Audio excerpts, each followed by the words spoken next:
Hey, listen, welcome to A Link to the Filmcast. I'm your host, David Reese, in the show where we adventure across the realms of Hyrule and the silver screen. Today we're starting our series looking at the director for the upcoming Zelda movie, and we'll be looking at Maze Runner 2014. And we had a Switch 2 teaser brought out, or came out this week. It'll be a couple of weeks, a week or so later by the time this comes out on your feed. But we'll have a second segment today where we talk about Switch 2 predictions and what we saw in the teaser. But we're going to start with a random Zelda wiki page today. And today's page is Ibara Booty, Butte. And this is a location in Breath of the Wild, Tears of the Kingdom, home of the blue-winged heron, and it's got mountain goats. On the map itself, it's the area above where the horse god is, the spring of the horse god, and I believe there's a Korok in the horse god area, as well as one of the special DLC chests. The DLC chest that has the horse armor, I believe,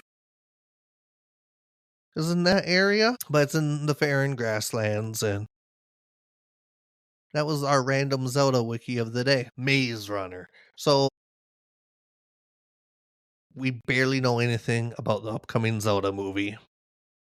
We know the director attached, and we know one of the producers attached, and decided that the next couple of weeks we're going to be looking at the films directed by Wes Ball. And Maze Runner was his first movie that he directed, his directorial debut. So let's read the synopsis. Thomas, a teenager, arrives in a glade at the center of a giant labyrinth. Like the other youths dumped there before him, he has no memory of his previous life. Thomas quickly becomes part of the group and soon after demonstrates a unique perspective that scores him a promotion to runner status. Those who patrol the always changing maze to find an escape route. Together with Teresa, the only female, Thomas tries to convince his cohorts that he knows a way out. Rotten Tomatoes. So, with that synopsis, if you've seen the movie before, or just after watching the movie, you know it's not. There's some caveats with part of the pieces, but it's a young adult novel made into a movie, and they really like twists, which, I mean, who doesn't like a good twist in their story? So you kind of don't really know what's going on in the world until you actually go through the adventure, to go through the story. I saw this when it came out. That was over 10 years ago at this point, and I don't think I've seen it since. I remember something about it being post-apocalyptic Earth, and that the maze was like a test, a trial of something bigger, and I didn't quite remember all the details. I wrote down what I remembered before watching the movie because I wanted to see, and then as I watched the movie, things started to come back to me, and I was looking up fun facts. This is off of a book written in 2009 and was quickly adapted into a movie, like with right away almost. This is on the heels of the popularity of the Hunger Games. So movie studios are looking at different franchises that they could go with similar stories. Like there was Divergent, the Divergent series as well came out around this time, or started to come out. It's an interesting genre. I don't know where that title came from, the young adult genre, which is really just character fiction. No, it's just a type of fiction, I guess, that appeals to young adult audiences or features young adults. It's interesting. Watch this on Prime. First impressions when you watch the movie, it just dumps you off. There's no preface or anything. It's just a cold open where he's in an elevator with a bunch of equipment and gear and then is opened up to the field. No memory of anything, just kind of boop, starting the story. And watching this, I had read and seen The Hunger Games, and I was starting to get used to that storytelling method where they have this intricate world set up, but they don't tell you why it is the way it is. They just start running with the story, and as the main character goes through, you, the reader or viewer, see the world as it is, as the character does. And I thought of that in Hunger Games and the show Attack on Titan. Huge fan of. I don't watch a lot of anime, but Attack on Titan was one that I think was probably one of the ones I followed ever since it came out. It kept me intrigued, the mysterious world, and towards the end, everything got explained, or mostly everything got explained. Cool scenes. Overall, it's a fun movie. I think it's also like just the right length. Like by the time you're getting towards the ending, you're like, okay, there it's my attention is drawn. There's no lull 3/4 of the way through, or 2/3, however you want to think of it. There's the scenes that really drive the story forward, and then there's just exposition scenes. Ben, when he's attacking Thomas in the woods and then being banished, that really gave me like Lord of the Flies society feeling watching that. You know, child society, there's a leader that they all listen to. They have a system, everyone has their own jobs. The growers grow plants, the runners run. The gladers is what they call themselves, and I guess this is a movie where they are good at naming things, I guess. They name the grievers, the maze. Well, I guess they just call it a maze. They give each other names. They don't know their actual names, except for Thomas, who knocked his noggin pretty hard, and that's how he got his memory back. Just a small bit of what his name was. Yeah, seeing this kid society and then them making the mature and a very tough decision of if Ben's contaminated and is being aggressive towards all of them pushing him back into the maze and basically sentencing him to his death was a pretty intense scene. I think the actor that played Ben did a good job on like trying to capture the animal stuck in a trap, doing whatever they can to get out so it doesn't happen.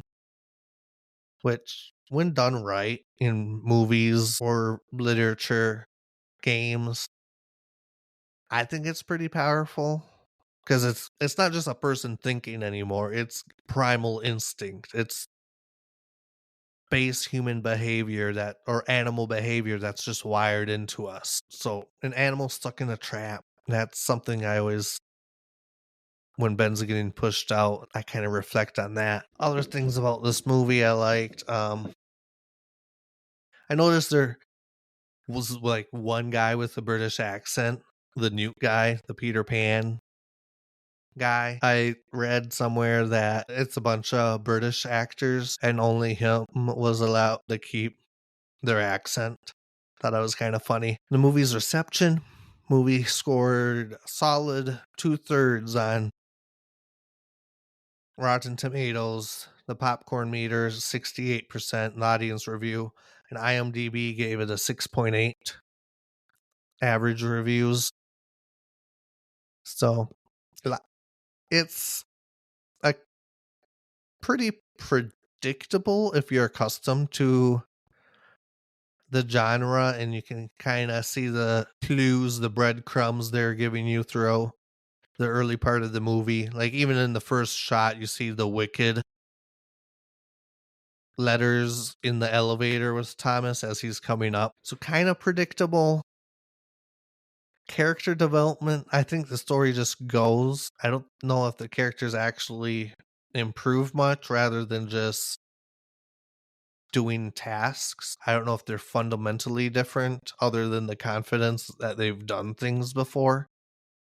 I know with like the memory wipe and being put in the maze, it's almost like a blank slate on their skills. And as I was watching this, I was thinking about all the Zelda tie-ins we could get into. Like where we could see this director take his lessons from this movie and what we could expect to see in a Zelda movie with some of these things. We got a young male protagonist in an unknown world that has to learn its rules to adapt and overcome and the obstacles presented to him. Pretty fantasy genre, the Zelda kind of thing, you know. You have your main protagonist, Link. He's being introduced to this world of Hyrule or Tamriel, if you're in Majora's Mask. You have this world of Hyrule that you don't know anything about. You learn about it as you come across it, and you get new skills and you adapt and overcome them. Kind of like how they're learning how to fight the grievers and what the world actually is like by adventuring. And I feel like they could make the Zelda movie like a young adult like. I don't know which direction they would go with it. It might be just a cookie cutter fantasy story, but they don't want to do just save the princess. They'll do save the kingdom. And they might have Zelda as Sheik partner with him. That's just a thought. I also saw that Wes Ball, the director, got to help design the Grievers, which were pretty cool in this movie. Those were the robotic spiders that came and stung the kids with the disease. And that got me thinking about what if they're doing a live action Zelda movie, how they'll do live action monsters. Obviously, they're not gonna do. I doubt they'll do like the big polyurethane costumes like the old Power Ranger enemies, but they'll probably be CGI. And knowing Nintendo nowadays, they'll want it to look really good. I thought Detective Pikachu CGI was really good. Know that's Pokemon Company, and that those relations with Nintendo are a little different. But I'm curious to see their take on the Bokoblin, the Moblin, or Lizalfos. Because even through the games, they've had different iterations, different looks. Yeah, the 1D or 2D, the original Bokoblin, Lizal doesn't quite look the same as, you know, the Twilight Princess Bokoblin, which is different than what like little cartoonized Bokoblin we have in Breath of the Wild. The Lizalfos have changed, Moblins have changed, Lionels haven't really changed, but their presence has been more recent.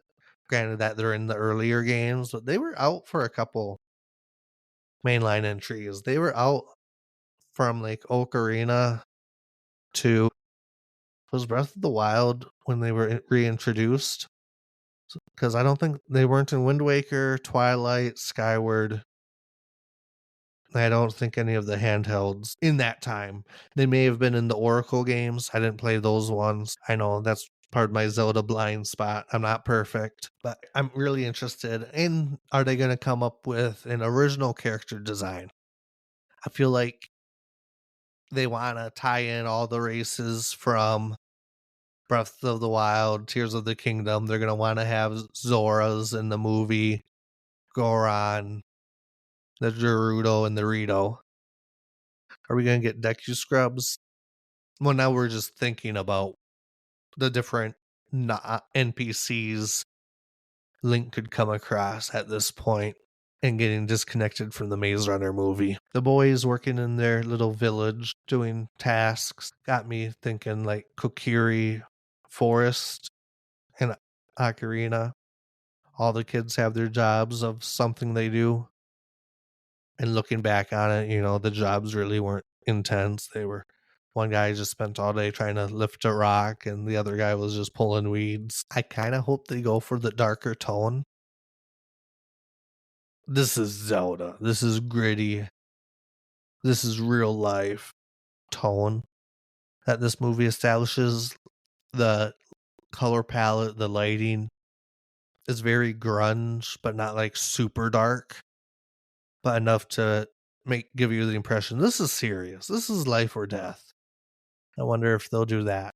Instead of having everything brightly colored and brightly lit, they'll kind of give it some edge to it. Maybe not over the top like Twilight Princess. They might regret that, but giving it a style that's not just CGI movie, but practical effects, and depends how much they want to spend and put into this production as well. But I'm going to take a break here, and when I get back, we're going to talk about the Switch 2 teaser that we got.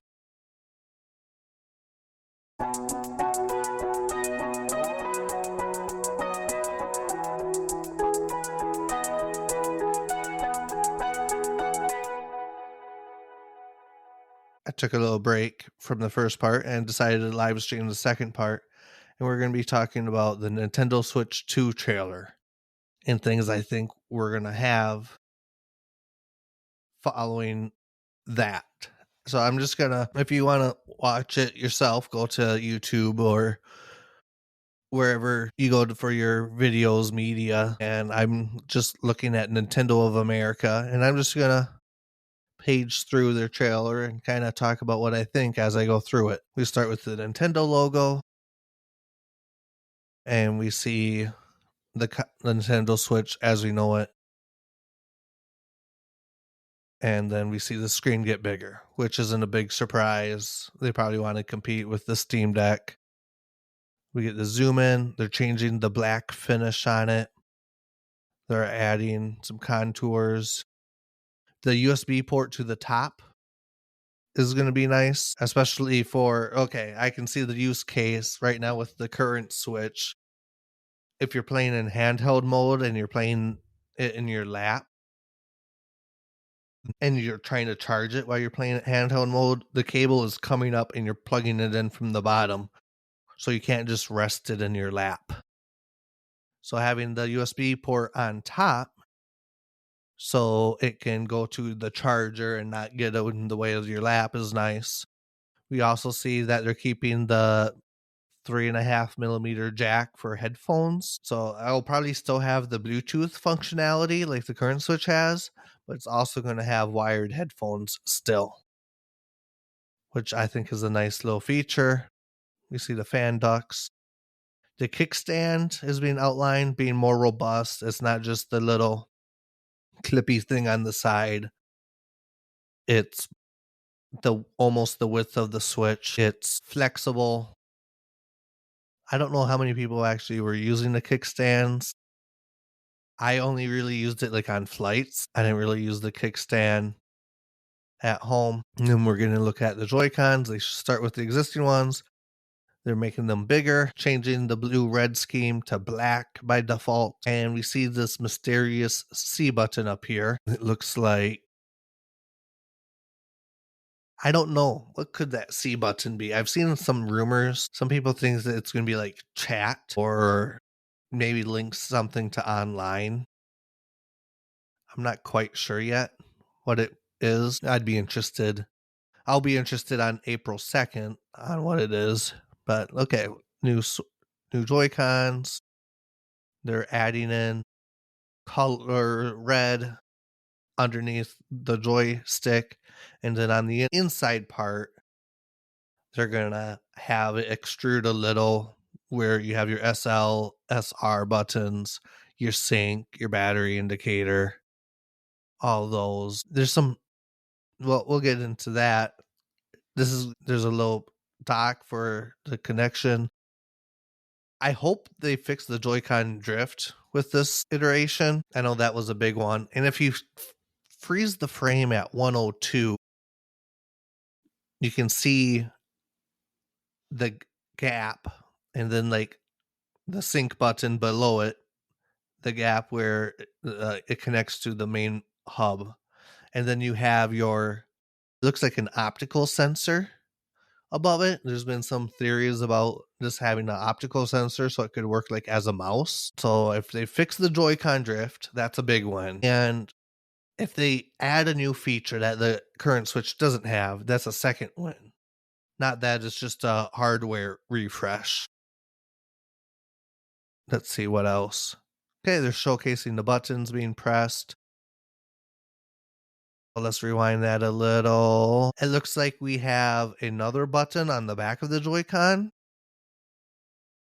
So it looks like we have our trigger, upper trigger, lower trigger, and like an inner trigger button, it looks like. Hopefully the Joy-Con drift is, I mean, they show explicitly the Joy-Con moving around, so hopefully they fix that. And then they show the two Joy-Con kind of gliding like mice on the screen, which is really supporting the mouse theory. We see that it's magnetic connections connecting it onto the device. Hope the magnets are strong enough so they don't accidentally come undone. And then we get the signature Switch 2 logo, the name reveal as well. Looks pretty slick to me. Let's see the software. So we get the opening shot. We're overdue for a Mario Kart game. Mario Kart 8 came out in like 2014, I think, on the Wii U. And everything we've gotten on it for the Switch is really just extra courses or some characters.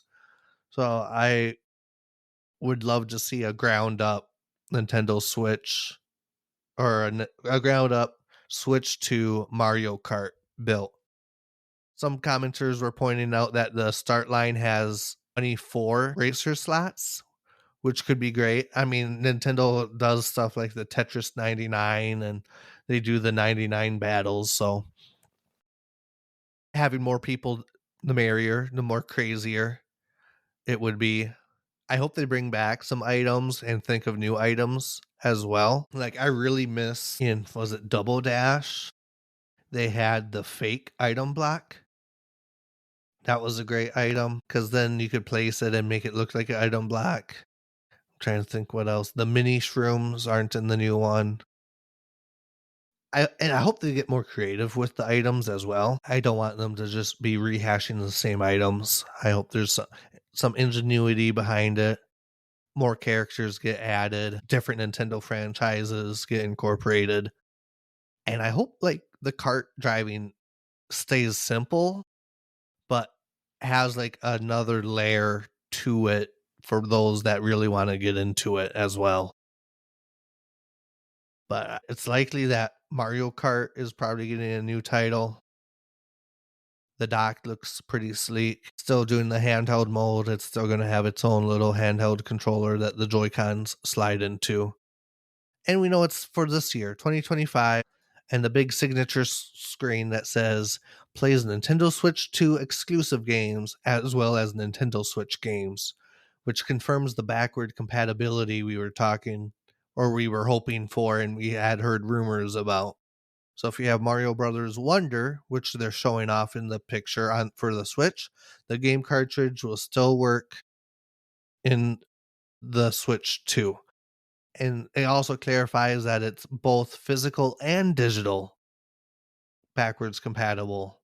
Some games might not be supported or fully compatible with the Switch 2, and I feel like that's just the lawyers talking because there's a few things they did like the cardboard with the labels that might not translate well to the Switch 2 due to the different sizes of hardware. Ring Fit, I don't know what's all involved with that. That has like its own peripheral device, I think. That might not work well. But also, like I was explaining to some friends, I think with new titles, they're going to have a big new title that they're not showing us yet to launch the Switch 2 with. Whether it's probably not a big Zelda title like us Zelda fans are anticipating, but it'll probably be a Mario title because we haven't really had 3D Mario since Odyssey, and that was year one of the Switch. so we're due. I've also heard a rumor about Breath of the Wild remastered on the Switch 2, which I don't know how I feel about that. Breath of the Wild 2. Or not Breath of the Wild 2. Breath of the Wild remastered. Better graphics. The one leak I was looking at supposedly said that it would play at, was it 2K resolution docked and 1080 handheld, which is pretty good resolution. I mean, they had a hit. Breath of the Wild's a big hit. Would they just port it and do a graphics refresh, or would they actually do some tweaking to it? What would you see tweaked in it? Would the DLC just be part of the base game? Would they add more content to it? They could probably add some more mini games. That might be fun. Maybe they might want to incorporate something with the different races. Maybe they add Deku Scrub. I don't know. Let's see. So let's play the video again. Jump back in. And then they announced the Switch direct date, April 2nd, 2025. So we're going to have like 2.5 months of speculation before we actually get any more confirmation. I doubt they're going to do any Nintendo Directs before then, but the Nintendo Switch 2 Direct in April, that'll probably be the big one where they announce any, what do you call it? Any big titles, their holiday games. Now, if the Direct is in April, if you had like a 3-month marketing budget or marketing lead, you could theoretically release it by July. That way it's in the market a little and then have your big sell season for the holidays. Or would you release it at the holidays this year? And then I think there's one more thing. And they are doing hands-on events throughout the world, and they just direct people to check out the official Nintendo website for that, which is exciting. If you haven't seen it, I'll probably put a link in the show notes. Check out the Switch 2. I'll probably have more thoughts and discussion as time goes on, but I'm excited. It'll be a great I think it'll be a great system.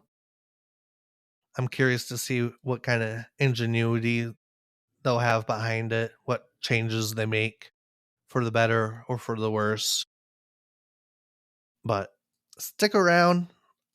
I'm probably going to go offline quick here. I'm going to switch softwares. Okay, hang on.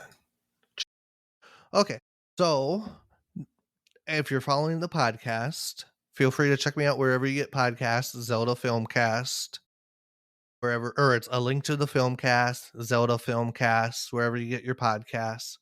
And next time we're going to be talking about the Scorch Trials, the second movie in the Maze Runner series of movies. So it'll be we talked about Maze Runner today. We'll be talking about the Scorch Trials on next episode. As always, may the Triforce be with you.